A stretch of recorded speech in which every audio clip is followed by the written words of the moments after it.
is NBC Palm Springs. Good evening. Thank you for joining us tonight. I'm Gino Lamont. Topping our news this evening, Palm Springs police are warning the community of North Palm Springs to be careful about gang violence in their neighborhood. Since October, police have received 85 calls related to shots fired in that area. The police department is also investigating 3 homicides and 9 attempted homicides. They're now working with Cathedral City and Indio police departments, as well as Riverside County sheriffs and the DEA. Palm Springs police chief says he's never seen anything like what's happening right now in North Palm Springs. This as 5 suspects in connection with recent shootings are arrested over the weekend. Chief Reyes sat down with our Kitty Alvarado, who joins us in studio with the very latest. Kitty. Well, Chief Reyes says this violence has gotten to the point where anyone is fair game. In fact, he told us it wasn't a good idea to go to those neighborhoods. And as a reporter, I've never heard this from police officials, but I can tell you that people who live there are scared. I've been in this business for close to 30 years. I really can't recall another time in any recent history where we've had this level of violence. Palm Springs Police Chief Brian Reyes says since October, 2 rival gangs in North Palm Springs have unleashed indiscriminate violence on the communities of Santiago Sunrise Village and Desert Highland Gateway Estates. Close to 90 overall shootings calls for service. 24 of those are confirmed crime scenes, 3 murders, 1 attempted murder where someone got shot in the head that's still alive, and 9 other attempted murder cases. 5 people were arrested over the weekend in connection with the shootings. 1 was a juvenile that had a loaded firearm. But he says this is far from over. These neighborhoods have become so dangerous that people making a wrong turn have become victims. Homes are being shot at random and no specific person is targeted. And that's the scary part. Shootings are occurring in both areas of our city just for merely being there. But he emphasizes everyone should be concerned because there will be a shooting wherever these rival gang members cross paths. It's gotten to the point where it's so violent, just the mere presence of each other is causing shootings. So that means it could happen anywhere. These communities are living in fear. We tried speaking with several people who didn't want to discuss the issue because they're scared. There are a lot of scared people. They don't want to talk to you, and they don't want to talk to the police because ultimately they have to go back and live every day in those communities, and they're concerned for their safety. So that just reinforces how much this violence is impacting overall communities. Chief Reyes says we must all do everything we can to stop this violence for the sake of the children. The impact on the kids, the fear in the kids that they just want to live every day and just play in a park. And they can't do that right now. And Chief Reyes says many of those involved are young teens. He says a team effort with parents, department like his and other community leaders can make a difference. He says we owe it to the children to step up and take action to stop this before more people end up in jail or killed. I'm Kitty Alvarado. All right, thank you, Kitty. A man accused of shooting a shotgun round over houses in Cathedral City was taken into custody early this morning. Now, he refused police orders to come outside his home, but instead stayed in there for about an hour and a half. He did finally comply. Police then searched his home and found the shotgun as well as ammunition. He's been arrested on suspicion of negligent discharge of a firearm. No injuries have been reported. On day 10, the apple fire is finally starting to look like it's under control. Now, 45% contained after burning nearly 33,000 acres and has grown only about 500 acres in the past 3 days. Some firefighters were sent home over the weekend and some teams have been reduced, but nearly 2,300 firefighters are still fighting that blaze. New tonight, though, all evacuation warnings have been lifted for both Riverside and San Bernardino counties. Full containment of the apple fire is expected a week from today. Now, whenever we see wildfires in California, obviously the biggest priority is to save lives and property. But for the apple fire, there was an unusual challenge to save what some call a national treasure. Daytona Everett has this incredible story and exclusive images from the rescue mission to save part of Mother Nature. Daytona. Gino, it's called the Champion Oak Tree, and the name says it all. This tree could be between 800 and 1,000 years old. It almost didn't make it another year, but thanks to a special crew, it lives on. It was the fight to save a life. They were going up to save the largest oak tree in North America. The life of the Champion Oak Tree. I just woke up and knew right away what we had to do. Of course, Oak Glen Preserve expert Tim Krantz needed a team to help. That team was 30 inmates. It was a special crew. It's a convict crew. And they had no idea what they were getting into.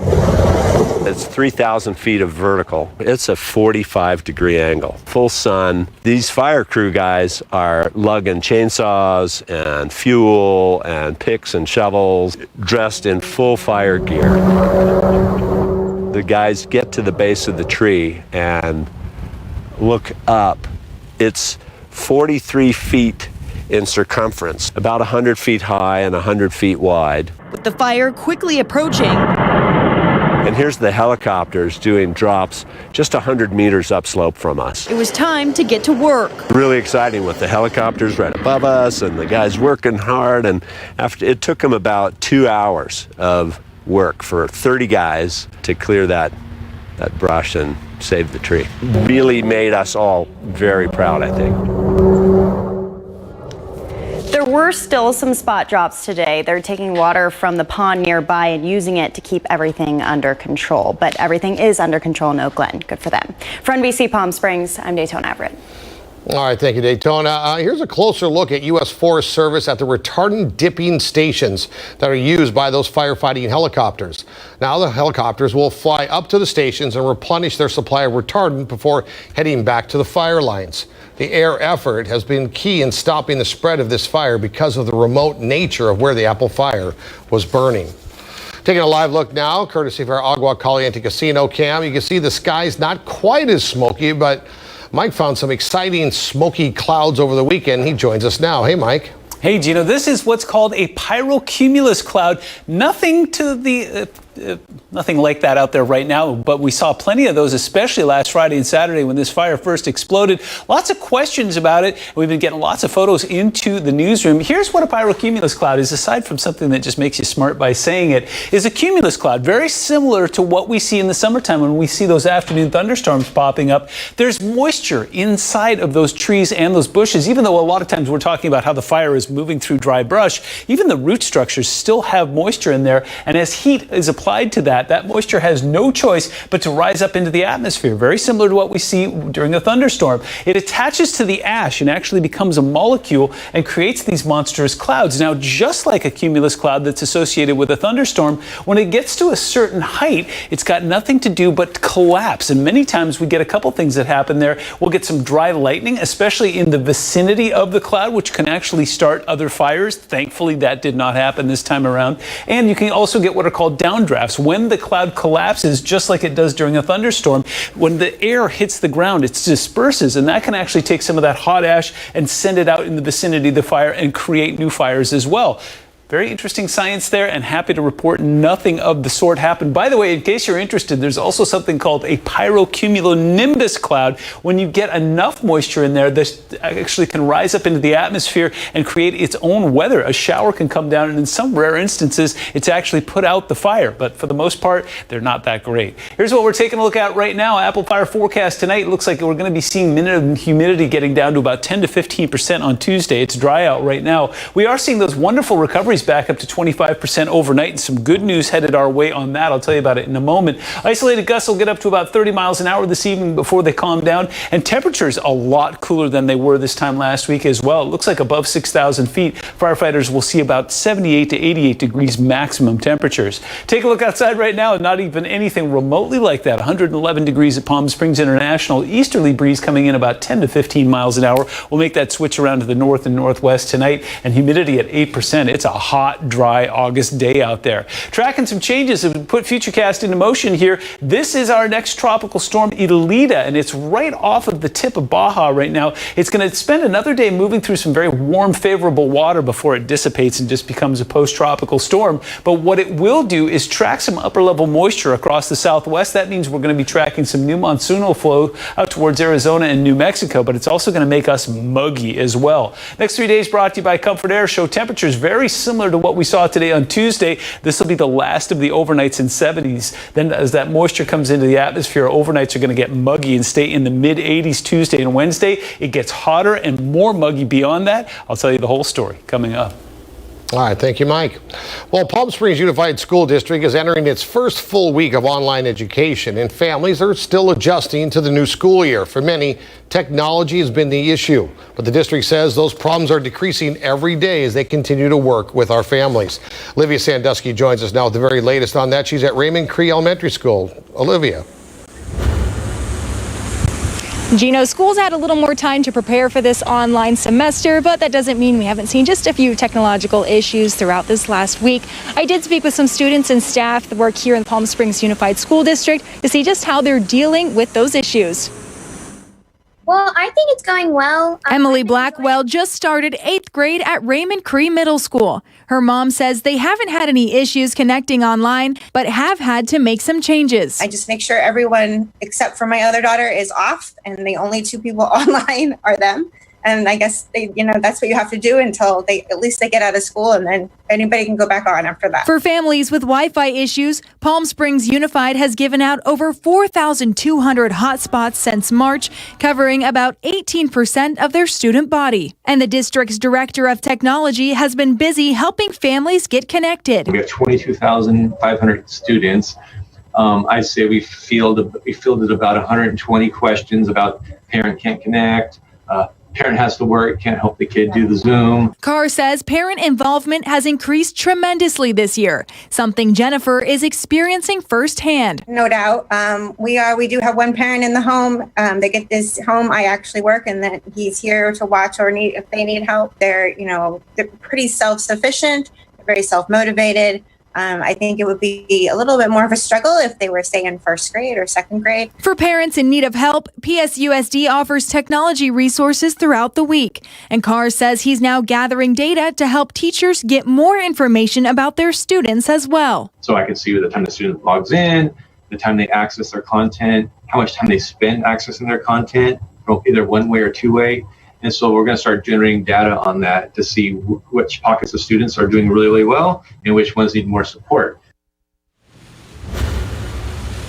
Now, Palm Springs Unified is the first to get going with this academic school year. We'll see Coachella Valley begin theirs on August 14th. Then Desert Sands picks theirs up on August 19th. Reporting live for NBC Palm Springs, I'm Olivia Sandusky.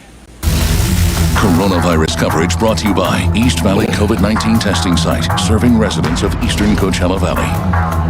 With the U.S. topping 5 million cases of COVID-19, these 5 states combined now make up more than 40% of the infections. It took 99 days for the U.S. to reach its first million COVID-19 cases, but we went from 4 million to 5 million in 17 days. California officials say state has completely cleared a backlog of 300,000 coronavirus test results. Officials blame a technological problem for the delay. Those test results will be filtered to counties for processing over the next few days. We received a statement from county health officials. They say the issue will be resolved sometime this week at the county level. However, they don't know what the impact will be on the daily numbers and whether or not it's going to change the trend for the county. So here's a look at the latest numbers with that in mind. Also keep in mind this is for 3 days over the weekend, so the number could be inflated by those backlogs, cases coming in, plus of course it's a 3-day count. So 1531 was the number of new cases in the county, 431 here in the Coachella Valley, 21 new deaths reported countywide, 7 from here in the Coachella Valley. California's public health director, Dr. Sonia Angel, abruptly resigned last night. This comes after it became public that the state was experiencing a technical glitch with the testing numbers. Angel held the position for less than a year. When asked about the situation earlier today, Governor Newsom said he felt it was appropriate to accept her resignation under these circumstances. The president taking heat for going around the stalled Congress to order his own version of coronavirus relief, and state lawmakers aren't happy with the plan he came up with. Our Regina Urita spoke with Assemblyman Eduardo Garcia and brings us this report. Regina. Gino, state politicians and local economists are on the defense after President Trump signs a series of executive orders. The president says the orders will help struggling Americans, but experts say that's not the case. Coronavirus disease. President Trump signs new executive orders and actions that deal with everything from payroll tax cuts to unemployment relief. It actually works better if we do it the way we're doing it. You can't beat the deal we made. New weekly unemployment bonus payment would be less than what people were receiving. Would reduce the benefits from $600 to $400. Yeah, it's unfortunate that the administration has gone along with the proposal of doing nothing or doing less. The order also requires states to contribute $100. Governor Newsom says that is just not possible without cutting important services. And the state's contribution would amount to $700 million a week. But we're going to need the federal government to provide the support on that 25%, or we are at peril of being in a position where we're making false commitments, false promises. But the president's economic advisor disagrees. Based on our estimates, the states will be able to provide the extra $100. Local economists are skeptical of the order and say more needs to be done to help Americans. Package of stimulus was barely supporting the economy. As bickering between the federal and state government continues, Americans are left hanging in the balance, wondering how they're going to pay rent. So we're hoping that Congress and the Senate can put together legislation and send it to the desk of the president. In another executive action, the president says he's protecting people from eviction, but he's not providing funds to help homeowners and renters. Instead, the action just urges the cabinet to consider action on the issue. For NBC Palm Springs, I'm Regina Urrita. All right, thank you, Regina. Well, malls are closing at a record rate, but they may not be empty for long. One massive company has an idea to transform America's malls. What that plan is, coming up. And a neighboring county is shaken awake by dozens of earthquakes. What scientists are saying about the swarm of earthquakes just to our south.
In consumer news tonight, Amazon could be moving into your local mall. Amazon is in talks with Property Group to replace closed department stores.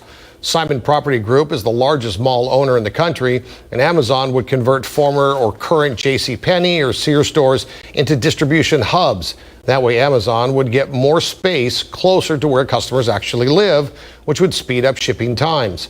Mall owners would get cash-rich tenant to replace the bankrupt anchor stores from years past. After a dramatic drop in earnings, Disney announces it's cutting back on amusement park hours. Disney World in Orlando just reopened to visitors July 11th. The parks were closed for 4 months, and that resulted in an 85% drop in their earnings. Most of the parks are closing an hour earlier, opening an hour later. A card room in Northern California is the first to reopen outside. It's the first card room in the state that's allowed to reopen with outdoor gaming. The owner says he's grateful he can bring back some of his staff and that they're following all the state guidelines in sanitizing and social distancing the gamers there. There have been nearly 24 earthquakes in the Salton Sea area since 6 o'clock this morning. About 15 of those were either 3.0 or above. One of them even registered a 4.6. Scientists say they're carefully monitoring what they're calling a swarm of earthquakes because they are occurring on the San Andreas Fault. Scientists say there's less than a 1% chance this swarm would produce a 6.0 or larger quake within the next month. In fact, Dr. Lucy Jones said on Twitter, "I'm not cutting my vacation short." And this is the fourth time a swarm like this has occurred in that area since 2001. And if Dr. Jones is okay with it, well, then I'm okay with it too. Mike, are you okay with Dr. Jones? I'm okay with Dr. Jones. I don't know if I'm okay with living on top of the San Andreas Fault. It's gonna happen someday. We'll talk more about that in the full forecast. In the meantime, gorgeous live look courtesy of our Agua Caliente Casino Cam Cultural Center taking shape. We are tracking some heat again next weekend. I'll tell you how hot it gets, and we'll take a look at when it cools down again when we come back.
Welcome back. Bringing you in with a gorgeous live look courtesy of our Walter Clark 111 cam. Some blue sky out there, and you know what? Not as much smoke as we've been tracking over the last, week, 8, 9, 10 days. It's hard to count at this point, but it's certainly looking a lot better. CAL FIRE doing a spectacular job with that. Tracking a different type of sky cover as we go into this second week of August here. This is Elita. It was a tropical storm earlier today, has now been upgraded to a low Category 1 hurricane. I'll give you the details in a moment here. Here's what you need to know. High pressure over top of the Rio Grande Valley in Texas there, and a low pressure system off towards our north and northwest is going to train some of that upper level moisture over top of Southern California. Doesn't really necessarily equate to any rain for us here in the Coachella Valley, but you're going to notice that it's about to become a lot muggier. Here we are mid-August. I mean, it's to be expected this time of year, but we've been really lucky so far with relatively dry air. Here's Elita and some good news with this storm. We'll maintain status as a Category 1 for about another 24 hours or so. It's over top of some warm, favorable water.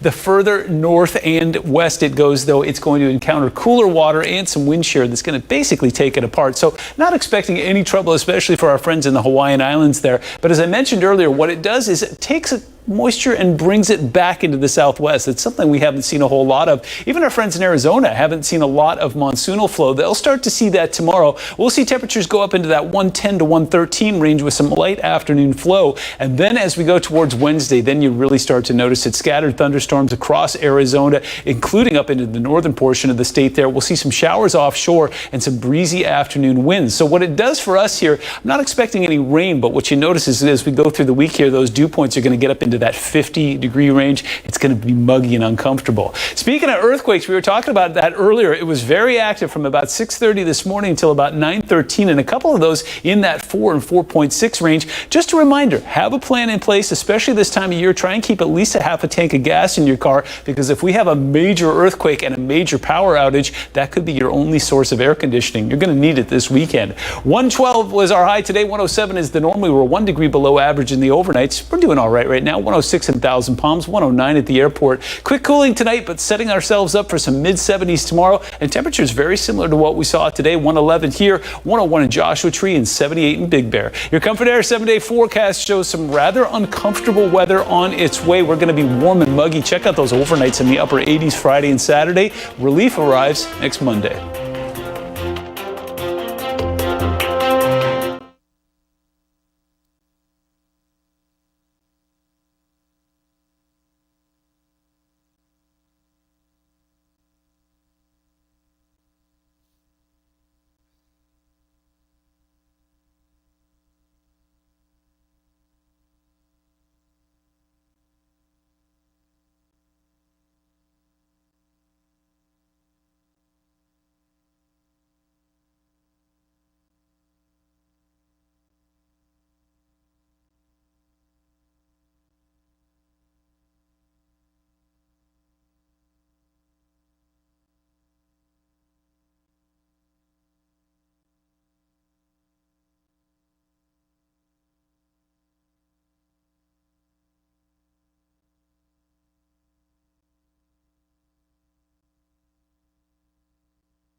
A Georgia family is demanding answers after a police officer fired shots at a car with 5 children inside. And now state authorities are investigating what happened during that chaotic traffic stop. Blaine Alexander has the story.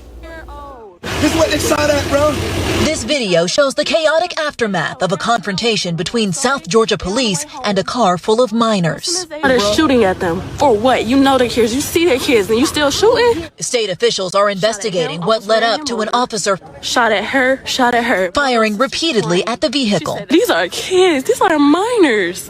According to the Georgia Bureau of Investigation, a Waycross police officer tried to get license plate information on the car. 3 minors, ages 9, 12, and 14, got out and ran. When a second officer came to help, the GBI says the car drove toward that officer, who started shooting. My little sister's going to be remembered running from the police and falling in the grass of her own yard and almost getting shot. Inside the car, a 15 and 16-year-old, both facing charges, including driving without a license, aggravated assault on an officer, and both charged with weapons possession.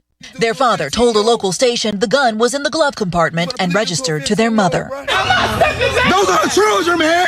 Now the local NAACP is demanding release of the police body camera and dash cam video. The most concerning aspect is a 9-year-old and a 12-year-old were subject to having guns fired in their presence or around them.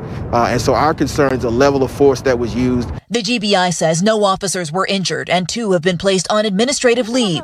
So far, the GBI has investigated 59 officer-involved shootings in Georgia this year, including 4 this weekend alone. Blaine Alexander, NBC News, Atlanta. Coming up next, the president abruptly escorted out of a room by Secret Service during his coronavirus briefing today. We'll have more on that. And just days after this picture of a crowded high school goes viral, the school reports new cases Now the student who posted the picture is speaking out after she received death threats. That and more when we come back.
President Trump abruptly evacuated from White House press briefing room by security after shots were apparently fired just outside the building. Take a look at the moment a Secret Service agent escorts the president from the podium. Just about going to be topping records hopefully soon. Excuse me?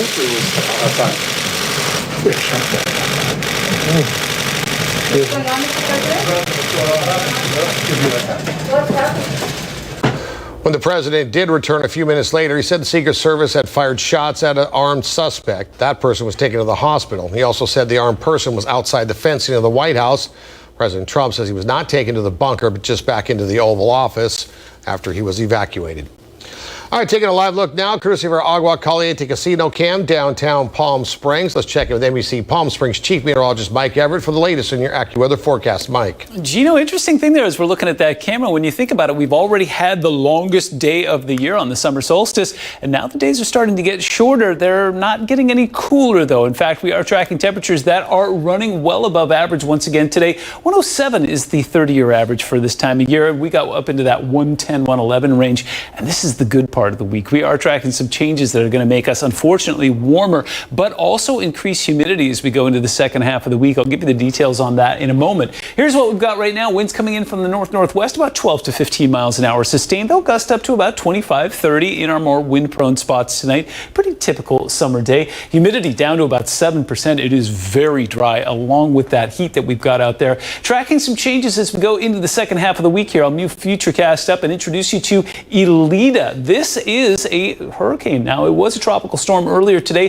has now reached Category 1 status. Good news and not so good news for this storm system. It will continue to move over some very favorable water over the next 24 hours, but it's got some wheels on it. It's going to northwest about 14, 15 miles an hour. Whenever they're moving quickly, that is a sure sign that they are going to shear. So what will happen is it moves into cooler water, hits some wind shear there, gets pulled apart, will not have any effect on the west coast or on the Hawaiian Islands. But what it will do is pick up surf. In fact, there is a bit of a rip current already happening along the coast today there. But what's going to happen for us is something very interesting. You know, we've been talking about the lack of monsoonal flow so far this summer. Well, it will put monsoonal flow back on track. You can already see some of that moisture spinning off into Arizona and New Mexico. Will we get rain here? No, absolutely not. Will they get rain in Arizona and New Mexico? Absolutely yes. And there will be some offshore as well. We will get some upper level moisture that will come over top of Southern California starting on Wednesday. So you'll start to see some high cloud cover, but you'll really notice more moisture in the atmosphere. You'll really see it as well. Next 3 days brought to you by Comfort Air. Shows a very pleasant day on Tuesday and the end of those overnights in the 70s. Once you've got moisture in the atmosphere,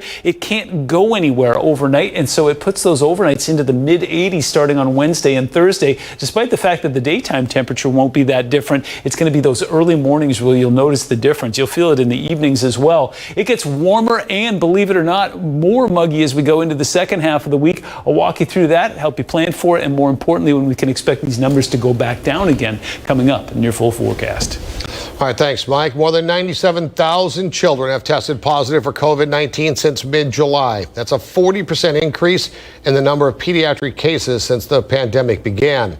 9 people test positive for COVID-19 at a Georgia high school where students were seen crowding a hallway last week, most, if not all, without masks, prompting the school to now move to online learning.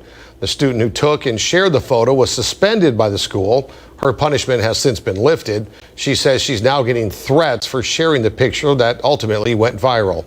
I've already gotten backlash for it. I've gotten threats and things like that, but I know that I'm doing the right thing doing it, but it is concerning, especially since it's a lot of the people I go to school with, people I've known for years now, that are threatening me now.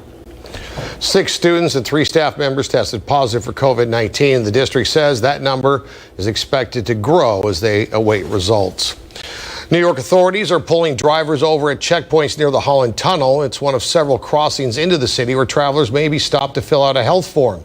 Travelers from nearly 36 states, including California, are now required to quarantine for 14 days once they reach New York. If they do not comply, they could face fines of up to $10,000. Between Wednesday and Friday, officers stopped more than 350 cars. President Trump appears to be exploring how he could get his face added to Mount Rushmore. The New York Times reports his aides reached out to South Dakota Governor Kristi Noem about it last year. A source familiar with the paper's coverage says she gave him a replica of Mount Rushmore that included his face when he was there on July 4th. Coming up next in sports, the prospects of college football in the fall are seeming less and less likely, with emergency meetings reportedly being held as we speak. Details on that. And we're going to revisit our top local stories, including the fallout from 5 arrests over the weekend in Palm Springs. The police chief there saying he's never seen anything like the violence we're currently seeing in North Palm Springs. That and more when we come back. Stick around.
All right, time for a check of our NBC Palm Springs sports headlines. Another conference cancels its fall football season. The Mountain West says they may reschedule for the spring, but that's not yet been determined.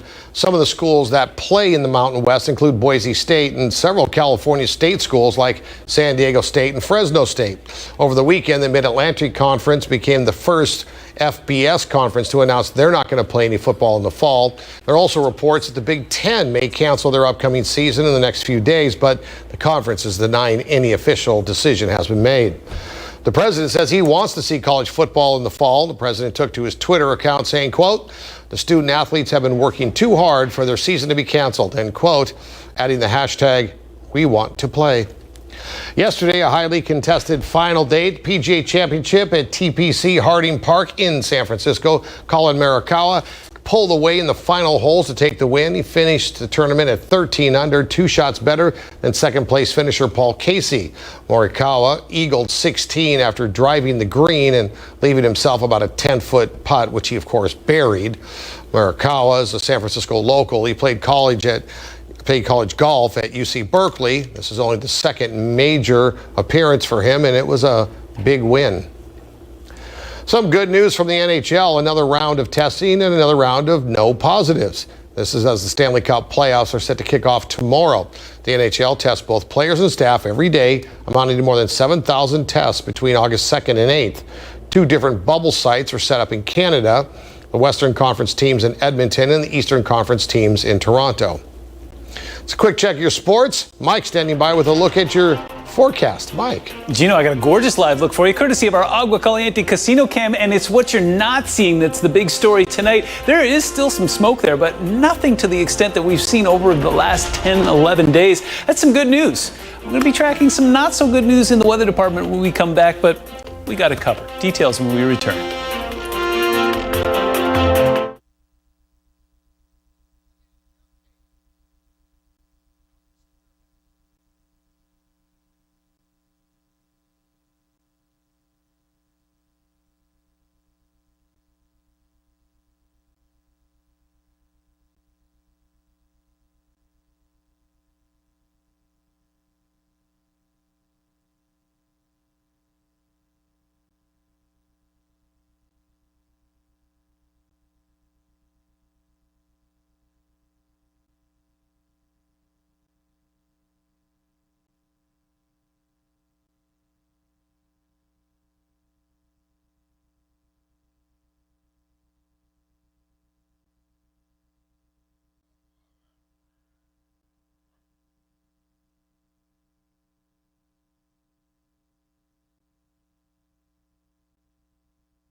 Welcome back. Here's your 111 Walter Clark Cam. And again, as we were seeing going into the break there, more blue sky than smoke, things moving in the right direction. The CAL FIRE folks doing a phenomenal job with that apple fire. There is still some action out there, but not expecting to see as much smoke as we've seen over the last little bit. Now we can change our focus to the San Andreas Fault. Gino was telling you about this earlier, but it bears repeating. It was a very active morning between about 6:30 and 9:15. This is what happened. A couple of those in that 4.6 and 4.0 range. Not a lot of reports of anybody feeling it or being particularly concerned by it, but just a reminder to have a plan in place here. The USGS says that there is about a 20% chance of a magnitude 7 or higher over about the next 30 years, and they can't tell us when they're expecting it. So have that emergency plan in place, and especially this time of year, keep at least a half a tank of gas in your car. It's some of the best advice that I've received here, because if we were to have a widespread power outage associated with an earthquake, your car would be your best source of air conditioning. That is some timely advice too, because we are tracking some much warmer conditions as we go into the second half of the week. Muggier too. All of this having to do with Elita, now upgraded from tropical storm to a Category 1 hurricane. And as I was telling you earlier, not expected to do much past the next 36 hours. It will keep that Category 1 status, moves into cooler water, and encounters some wind shear. Not going to be a problem for anybody. But what will happen is it will train some of that upper level moisture over Southern California. So we were discussing this earlier. We'll start to see monsoonal storms returning right along the border in southern Arizona there. And then as we go into Wednesday, you'll start to see a lot more of that. Will become scattered thunderstorms. Not expecting anything here in the Coachella Valley. Let me be clear about that. But what you will notice is more humidity right at the time that temperatures are starting to go up into that 112 to 115 range. In fact, as we look at the rest of the week here, we'll see dew points steadily climbing into that 50-degree range, putting humidity at about 15%. So it's going to be rather unpleasant, and it's going to be really, really slow to cool in the overnight. So what we saw today, temperatures 1 degree below average in the overnights. Yeah, they're going to go well above that as we go towards the weekend. We were above average today in the daytime. We were about 5 degrees above average. And again, that's going to be the cool part of the week as well. 101 currently in Desert Hot Springs, 108 in Coachella, 102 out towards 29 Palms, a comfortable 72 up in Big Bear, and some mid-80s up towards Idlewild and Anza. As we go through the rest of the evening, that easterly flow becomes northwest, which it has already done. Gets up to about 25, 30 miles an hour in the more wind-prone spots. It's not going to be that much of an issue tonight. Temperatures will be very slow to cool, but we will deposit ourselves in the mid-70s on Tuesday morning. Dew points will be relaxed in that mid-30 range, and we'll get ourselves up to about exactly where we got today. 111 will be the popular number from Palm Springs through Indio, a little warmer down towards the south, 101 in Joshua Tree, and some mid to upper 70s in Big Bear. Now here it comes. Your Comfort Air 7-day forecast shows a couple more fairly benign days on Wednesday and Thursday, but check out those overnights. Friday and Saturday, we barely cool below 90. We're going to be excessively hot Saturday and Sunday, and then some relief returns starting Monday.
Palm Springs Police Department arrests 5 people over the weekend in connection with recent shootings. The arrests happened in the North Palm Springs neighborhood of Santiago Sunrise Village and Desert Highland Gateway Estates.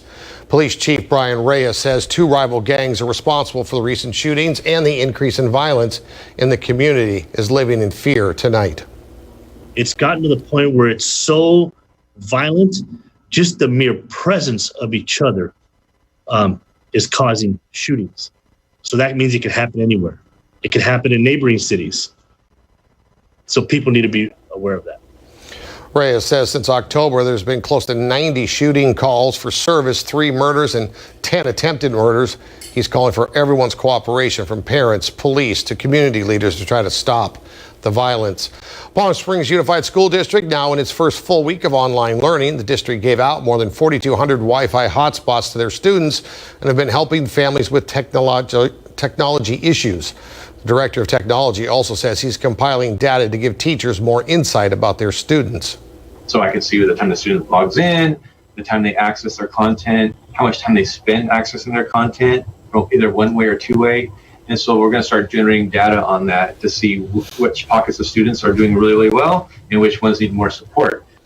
Coachella Valley Unified begins their online classes on the 14th. Desert Sands will follow suit on the 19th. President Trump signed 4 executive actions over the weekend, 3 memorandums and 1 order. And state politicians and local economists have expressed concerns on whether or not it'll help Americans during the pandemic and whether or not it's even constitutional. Prior package of stimulus was barely supporting the economy, barely. So to reduce that by a third, to go from 600 to 400, reduces the overall economic support of the last package by a third. That is a huge fall. Arguments between federal and state governments continue. Legislators say they're hoping they can put another proposal on the president's desk. Whenever we see wildfires in California, obviously the priority is to save lives and property. But for the Apple fire, there was an unusual challenge to save what many call a national treasure. It's called the champion oak tree, and it could be between 800 and 1,000 years old. And thanks to a very special crew of 30 inmates, it lives on today. Really exciting with the helicopters right above us and the guys working hard. And after it took them about 2 hours of work for 30 guys to clear that brush and save the tree. There's still some spot drops today, but the fire is mostly under control in the Oak Glen area anyways.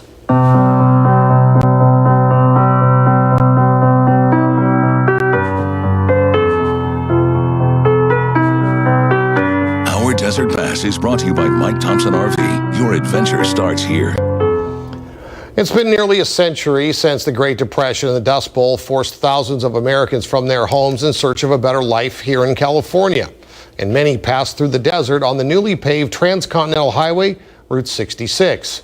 And now, one of the once thriving towns along Route 66 is trying to come back to life. It was the path the Jode family took as they escaped the hardships of Oklahoma in the 1930s in the Grapes of Wrath. California, here I come, right back where I started from. It was also the road the Ricardos and the Mertzes took as they headed west on I Love Lucy. How do we get off US 66, Buzz? In fact, it was such a famous highway, Route 66, it even had its own TV show and a hit song.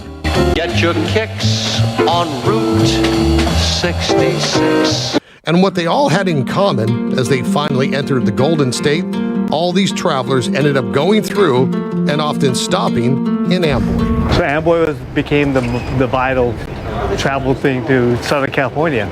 Amboy was first settled in 1858 by miners and eventually became a water stop for the railroad in the 1880s. But it was the opening of Route 66 in 1926 that literally put Amboy on the roadmap of America. Because California was the Golden State, it was the land of opportunity, and people recognized that. And plus, it was wide open, so it wasn't a mature state.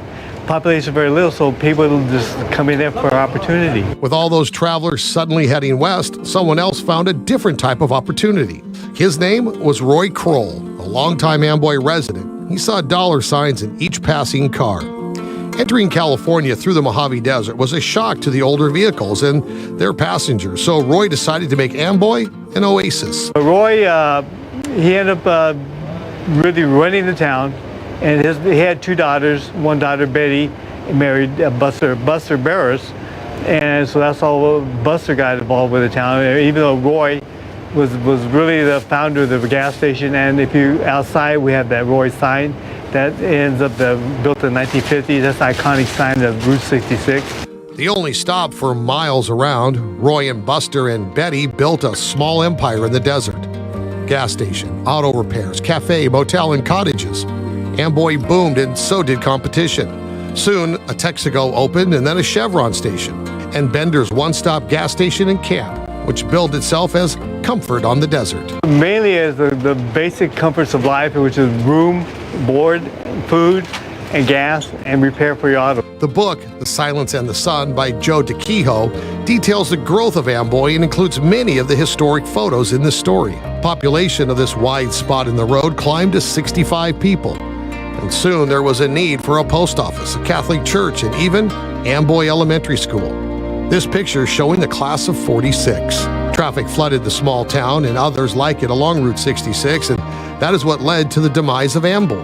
By 1956, there was so much traffic, Route 66 couldn't handle it, so Interstate 40 was built, siphoning travelers off Route 66. Eventually, in 1985, Route 66 was decommissioned, and suddenly boomtowns like Amboy went bust. They said overnight, everyone just fled the town, and wherever there were other businesses in town, they all left because the traffic dried up. But in recent years, something happened. Route 66 is becoming a destination again. With the social media is kicked in, we're getting famous. We're getting more and more people business every year with us doing no advertising. Visitors, particularly from foreign countries, are detouring off the interstate to experience life the way it was. Europeans and from other countries know more about this place than we do in California. Ready for this? Voila! Manny Lopez manages what's left at Amboy, where the population has dropped to 4. For many tourists, Manny is the man about town. Everybody just asking questions about the cafe, about this place, about the water, about traffic, our sign. It's just amazing. This is absolutely amazing. Yeah, but yeah, what would you think? Yeah, how can you better this? This is something like you see on TV, in an old Western maybe, without the neon sign. Or something from the 50s, I Love Lucy. As for the town's future, historian Albert Okura, who owns the Juan Pollo chicken restaurant chain, bought everything here more than a decade ago for $425,000. This sign is an iconic sign of the 50s. But he has big plans. Hey, well, look over here. This is the motel lobby. In addition to refurbishing the original Roy sign, Okura plans on remodeling the cottages along with the vintage Jetsons-like lobby, where half-century-old plastic keychains and rotary phones are still a way of life.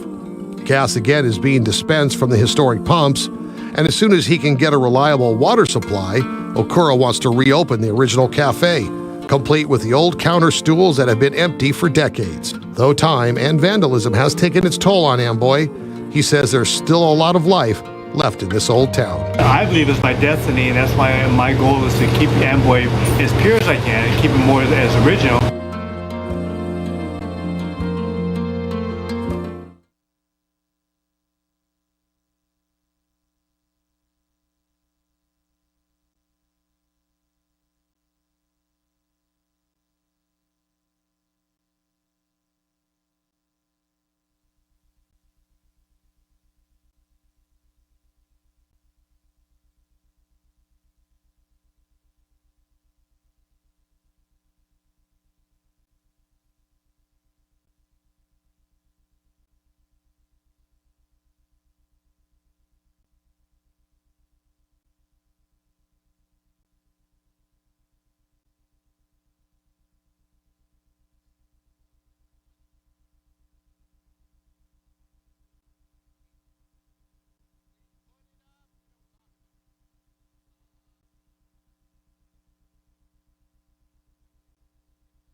brighter side of the news is brought to you by Holland RV, located off the I-10 at Washington.